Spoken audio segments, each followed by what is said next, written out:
मित्रांनो, इराणने अमेरिकेचे F-35 हे हवेत अदृश्य असणारे आणि अतिशय टेक्नॉलॉजिकली प्रगत असणारे असे एअरक्राफ्ट फायटर जेट हिट करून त्याला स्ट्राईक डाऊन केलेले आहे। F-35 फायटर जेटला हिट करून स्ट्राईक डाऊन करणारा इराण हा पहिलाच देश बनलेला आहे।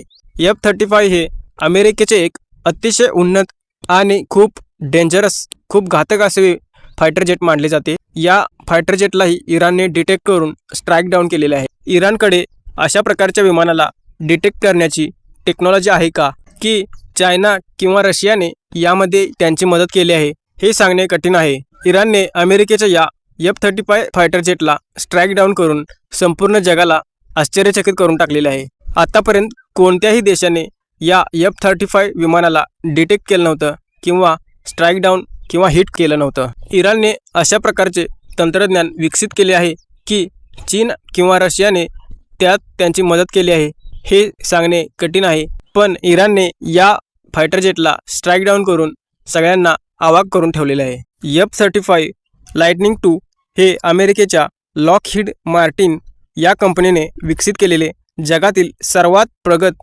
5व्या पिढीचे 5th जनरेशन स्टेल्थ मल्टीरोल लढाकू विमान आहे। हे विमान रडारला चकवा देण्यात आणि शत्रूच्या हद्दीत गुप्तपणे प्रवेश करून हल्ला करण्यात सक्षम आहे।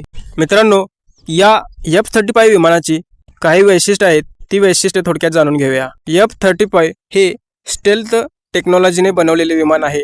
या तंत्रज्ञानामुळे F-35 शत्रूच्या रडारवर सहजासहजी दिसत नाही। मल्टीरोल क्षमता, हे विमान हवाई युद्ध, एअर टू एअर, जमिनीवर लक्ष, एअर टू ग्राउंड आणि हेरगिरी इंटेलिजन्स या तिन्ही आघाड्यांवर काम करू शकते। सुपरसोनिक गती, याचा कमाल वेग ताशी सुमारे 1931 किमी इतका आहे।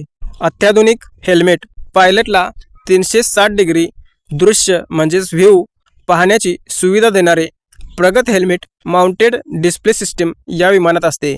इराणने आपल्या मजीद शॉर्ट रेंज हवाई संरक्षण प्रणालीचा वापर करून अमेरिकेचे F-35 लढाकू विमान पाडल्याचा दावा केला होता। मित्रांनो, काही अहवालांनी याची पुष्टी केलेली आहे।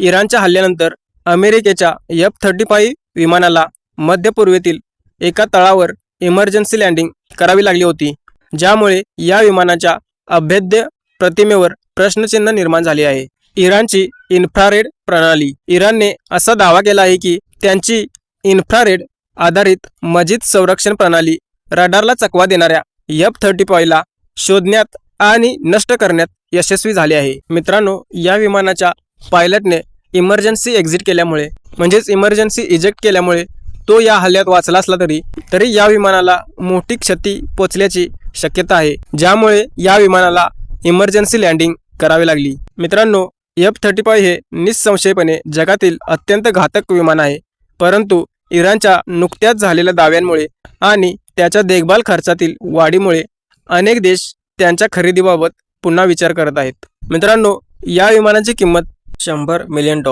म्हणजेच जवळजवळ 869 कोटी रुपये इतकी आहे। त्यामुळे या इतक्या महागड्या विमानाला खरेदी करावी की नाही याबद्दल भारत विचार करत आहे। अमेरिकेने या विमानाच्या खरेदीबद्दल भारताला प्रस्ताव दिलेला आहे। भारत स्वतःचे 5व्या पिढीचे लढाऊ विमान AMCA advanced medium combat aircraft विकसित करत असल्यामुळे F-35 च्या प्रचंड महागड्या किमतीमुळे भारत यावर विचार करत आहे। F-35 या विमानाचे 3 वेगवेगळे व्हेरियंट्स आहेत, ज्यामध्ये F-35A पारंपरिक टेकऑफ आणि लँडिंग हे व्हेरियंट आहे, F-35B शॉर्ट टेकऑफ आणि वर्टिकल लँडिंग असे दुसरे व्हेरियंट आहे आणि F-35C विमानवाहू युद्धनौकांवर तैनात करण्यासाठी वापरले जाणारे व्हेरियंट आहे, ज्याला कॅरियर व्हेरियंट असे पण म्हणतात। दिवसेंदिवस इराण आणि अमेरिका इस्रायलमध्ये चालू असलेले युद्ध खूपच भीषण आणि मोठ्या प्रमाणात वाढत आहे, ज्यामुळे संपूर्ण जगाला वर्ल्ड वॉर 3 म्हणजे तिसऱ्या महायुद्धाचा धोका निर्माण झालेला आहे। इराणच्या एका न्यूक्लिअर साईटवर इस्रायल आणि US ने हल्ला केल्यानंतर लगेच त्याला प्रत्युत्तर म्हणून इराणनेही इस्रायलमधल्या त्यांच्या एका न्यूक्लिअर साईट असलेल्या शहरावर हल्ला केलेला आहे। मित्रांनो, या हल्ल्यांमुळे या भागात रेडिओ ॲक्टिव्हिटी पसरल्याचा अजून तरी काही पुरावा मिळालेला नाही, तरीही अशा प्रकारचे हल्ले जे न्यूक्लिअर साईट्सवर होत आहेत ते मोठ्या प्रमाणावर विध्वंस करू शकतात. त्यामुळे या प्रकारचा धोका निर्माण झालेला आहे. इंटरनॅशनल कम्युनिटीने आणि UN सुद्धा या दोन्ही देशांना म्हणजेच इराण आणि इस्रायल अमेरिकेला याबद्दल वॉर्निंग दिलेले आहे आणि अशा प्रकारचे हल्ले टाळण्यास सांगितलेले आहे.